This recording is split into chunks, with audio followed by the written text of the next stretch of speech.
नमस्कार दोस्तों, मेरा नाम है सचिन चौरसिया। आज हम बात करेंगे कंपाउंडिंग के बारे में।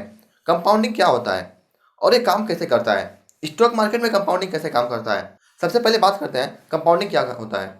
जब भी आपके इंटरेस्ट के ऊपर इंटरेस्ट और उसके इंटरेस्ट के ऊपर इंटरेस्ट मिलने लगे, अर्थात आपके ब्याज के ऊपर जो भी पैसा आप निवेश किया है उसके ब्याज के ऊपर जब ब्याज मिलने लगे और उसके ब्याज के ऊपर जब ब्याज मिलने लगे, तो ये होता है हमारा कंपाउंडिंग। इसको एक एग्जाम्पल से समझते हैं। जैसे मान लीजिए आप 100 रुपये निवेश कर रहे हैं, 100 रुपये कहीं इन्वेस्ट कर रहे हैं, तो अगले साल वो 110 रुपये हो जाता है। क्योंकि इस पे 10% का इंटरेस्ट मिला है आपको, तो नेक्स्ट ईयर 110 रुपये आपका मूल कैपिटल होगा। अब आपको उस पर इंटरेस्ट मिलेगा, तो 110 रुपये उसके नेक्स्ट ईयर मिलके आपको 121 रुपये मिलेंगे, ना कि 120 रुपये। क्योंकि आपका 110 रुपये अब मूल कैपिटल होगा, जो भी इस पे ब्याज मिलेगा 10%, वो 110 पे मिलेगा। ये होता है कंपाउंडिंग। अक्सर हम पैसे बैंक में निवेश करते हैं और बैंक हमें 3 से 4% का इंटरेस्ट देता है, जो कि सिंपल इंटरेस्ट होता है। अगर उसमें इन्फ्लेशन को हम कंसीडर कर लें, तो हमारा जो भी पैसा हम निवेश करते हैं बैंक में, अगर हम 8% का इन्फ्लेशन रेट माने, महंगाई दर को 8% मांगे और बैंक का रिटर्न 3 से 4% मांगे, 3 से 4% डाउनवर्ड जाते हैं। सो जरूरी है कि आप पैसा जो भी आप पैसा निवेश कर रहे हैं वो आपके महंगाई दर यानी कि इन्फ्लेशन रेट को बीट करें।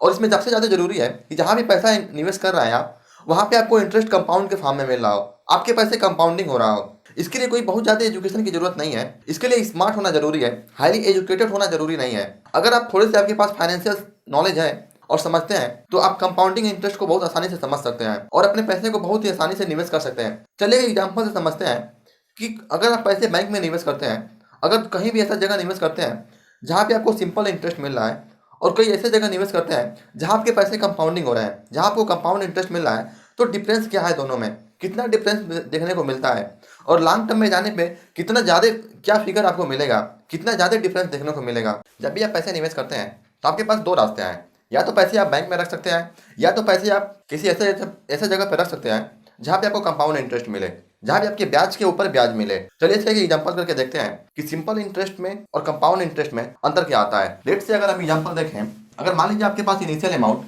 10 लाख रुपए का है और आपको 15% का इंटरेस्ट मिल रहा हो, यानी कि 15% का आपको ब्याज मिल रहा है, तो देखते हैं कि अगर आपको सिंपल इंटरेस्ट मिल रहा है तो कितना अंतर पड़ेगा, और कंपाउंड इंटरेस्ट मिल रहा है तो कितना अंतर पड़ेगा। जैसे ये सिंपल इंटरेस्ट का फार्मूला है, बहुत ही आसानी से इसको कैलकुलेट कर सकते हैं।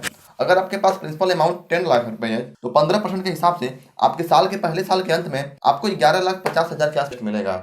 ये आपका होगा 11,50,000 रुपए। ठीक ऐसा ही अगर दूसरे साल के लिए निकालना हो, तो यहाँ पे समय जो T equal to time period है, यहाँ पे टाइम पीरियड इक्वल टू 2 लिखेंगे, तो इस हिसाब से आपका ये अमाउंट निकलता चला जाएगा।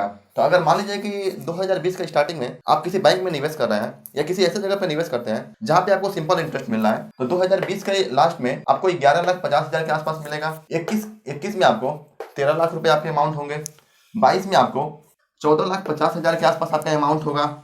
और वहीं अगर 23-24 में देखें तो 16 लाख। मतलब इसमें क्या अंतर मिल रहा है आपको, यहाँ में जो इनके बीच का जो डिफरेंस है वो कांस्टेंट है। जो भी सिंपल इंटरेस्ट में जो इनके बीच का डिफरेंस है, यानी कि जो भी इंटरेस्ट आपको मिल रहा है यहाँ पे, मतलब यहाँ पे 1.5 लाख रुपए का यहाँ पे आपके बीच का डिफरेंस सेम है। मतलब जो इंटरेस्ट 1.5 लाख रुपए यहाँ मिल रहा है, वो इंटरेस्ट यहाँ मिल रहा है, वही इंटरेस्ट यहाँ पे मिलेगा, वही इंटरेस्ट यहाँ पे मिल रहा है। मतलब हर जगह आपका इंटरेस्ट सेम है, चाहे कितने भी टाइम पीरियड रखिए। यहाँ पे 2020 से आप 2020 से स्टार्ट कीजिए या 2055 तक जाइए, चाहे कितना भी समय रखिए, वो आपका कांस्टेंट है। और अगर आप 35 साल के ड्यूरेशन का देखें, तो वो आपको जो आप 10 लाख रुपए निवेश किए थे, वो आपको 62 लाख रुपए बना के दे रहा है। अगर यही हम कंपाउंड इंटरेस्ट में देखें, तो आपके पास प्रिंसिपल अमाउंट सेम देखते हैं कि आपको इंटरेस्ट 15% का मिल रहा है और आपका प्रिंसिपल अमाउंट 10 लाख रुपए जो।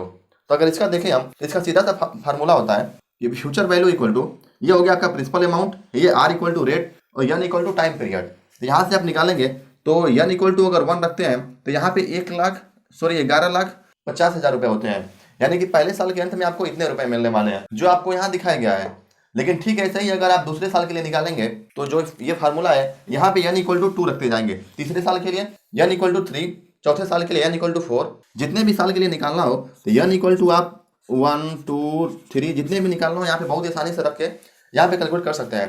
तो आप देख रहे हैं कि पहले साल के अंत में 2020 के लास्ट में आपको 11 लाख रुपए मिल रहा है, 2021 में 13,25,000 के आसपास हुआ, फिर यहाँ पे 15 लाख, यहाँ पे 17.5 लाख के आसपास, ऐसे ही अमाउंट बढ़ रहा है। इसमें देखना क्या है, यहाँ पे देखिए जो 2020 से 21 का डिफरेंस है, 2021 से जो 22 का डिफरेंस है, 2022 से जो 23 का डिफरेंस है, इसमें कोई खास फर्क नहीं है। सिंपल अकाउंट और कंपाउंड इंटरेस्ट में जो आपको सिंपल इंटरेस्ट मिल रहा है और कंपाउंड इंटरेस्ट मिल रहा है, इसमें कोई खास डिफरेंस नहीं है।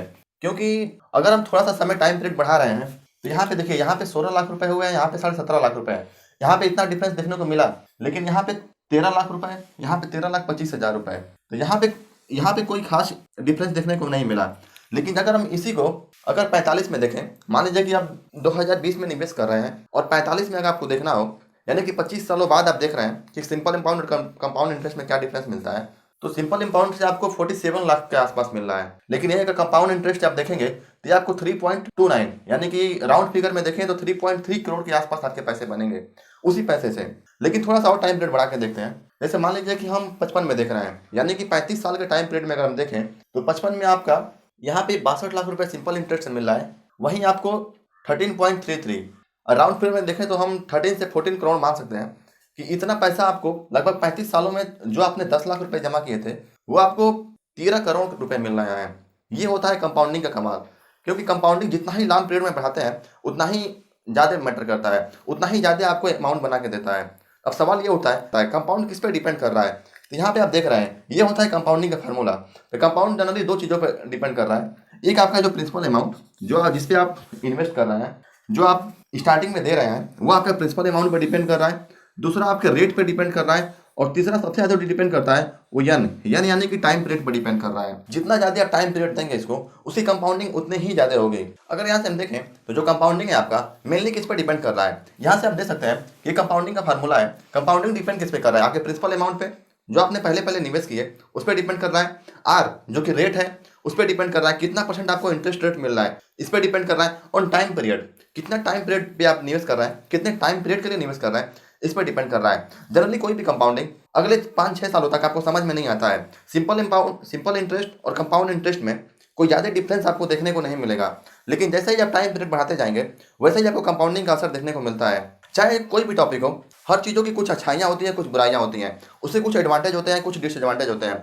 चूँकि कंपाउंड आपको देखने में अच्छा लग रहा है, लेकिन सबसे बड़ी बात यहाँ पे ये है कि जो 15% हम यहाँ पे एज्यूम करके रखे हैं कि 15% हमको इंटरेस्ट मिलेगा ही मिलेगा। लेकिन सवाल ये उठता है कि 15% इंटरेस्ट आप बनाएंगे कैसे। इसके लिए आपको काफ़ी लर्निंग करनी पड़ेगी। ऐसा नहीं है कि कहीं भी आप जाएंगे, चाहे इक्विटी में जाएं, चाहे म्यूचुअल फंड में जाएं, तो वहाँ पे आपको 15% का इंटरेस्ट आपको मिल जाएगा। ऐसा बिल्कुल भी नहीं होगा। आपको इसके लिए लर्निंग बढ़ानी पड़ेगी, आपको काफ़ी फंडामेंटल एनालिसिस सीखना पड़ेगा, तब जाके कहीं 15% आपको रिटर्न मिलता है। लेकिन हाँ, ऑलमोस्ट आप 12 से 15% इंटरेस्ट तो म्यूचुअल फंड में आप ले सकते हैं। लेकिन थोड़ा सा इससे बेहतर करने के लिए या इतना रिटर्न हमेशा मेंटेन करने के लिए आपको लर्निंग तो करनी ही पड़ेगी। अभी देखते हैं स्टॉक मार्केट में कंपाउंडिंग कैसे काम करता है। जैसा कि अभी जो एग्जांपल बताया है, ठीक ऐसे ही स्टॉक मार्केट में भी कंपाउंडिंग वर्क करता है। इसको एक एग्जांपल से समझते हैं। जैसे मान लीजिए कोई कंपनी है जिसमें 10,000 रुपये आप इन्वेस्ट करते हैं और 15% आपको इंटरेस्ट दे रही है कंपनी, तो साल के अंत में 15% के हिसाब से आपको 11,500 रुपये होंगे। क्योंकि 15% आपको इंटरेस्ट मिला है तो आपका जो कैपिटल था 10,000 रुपीज़, वो 11,500 रुपये हो जाते हैं। लेकिन जो दूसरे साल के स्टार्ट में जो 11,500 रुपये है वो आपका मूल कैपिटल होगा। अब जब भी जो आपको इंटरेस्ट मिलेगा वो इस पैसे पे मिलेगा, न कि 10,000 पे मिलेगा।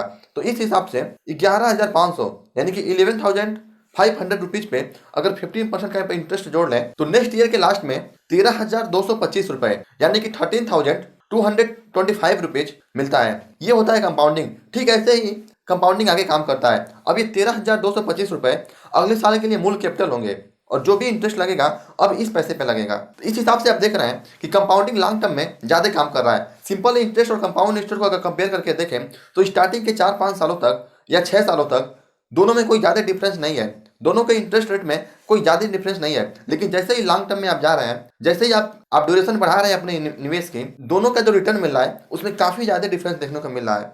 यही कंपाउंडिंग का बेसिक चीज, इसे कहते हैं पैसे की समझ। अगर आपके पास पैसे की समझ है, अगर आप कुछ पैसे 10,000 रुपये से भी निवेश करना स्टार्ट करें, जो कि म्यूचुअल फंड में आप SIP कर सकते हैं, इतना से भी अगर स्टार्ट करते हैं आज, तो अगले 25 सालों में 30 सालों में वो करोड़ों रुपए बन सकते हैं। आपको इसका अंदाजा भी नहीं है। आप इसको चाहें तो कैलकुलेट करके देख सकते हैं। आप गूगल प्ले स्टोर में SIP कैलकुलेटर डाल के डाउनलोड कर सकते हैं, वहाँ से बहुत ही आसानी से इसको कैलकुलेट कर सकते हैं और देख सकते हैं कि आपके 5 से 10,000 रुपये महीने के जो आप निवेश कर रहे हैं वो 25 से 30 सालों में करोड़ों रुपए आपको बना के दे सकते हैं। इसलिए इसलिए अमीर बनने के लिए ज़्यादा एजुकेटेड होना, ज़्यादा पढ़ा लिखा होना जरूरी नहीं है। आपको फाइनेंशियल जानकारी होनी चाहिए, फाइनेंस की नॉलेज होनी चाहिए कि पैसे को सर्कुलेट कैसे करते हैं, पैसे को निवेश कैसे करते हैं, पैसे से पैसा कैसे कमाते हैं। अगर आपको किसी और टॉपिक पे वीडियो चाहिए तो आप कमेंट सेक्शन में लिख सकते हैं। और वीडियो अच्छी लगी हो तो लाइक कीजिए और सब्सक्राइब कीजिए। धन्यवाद।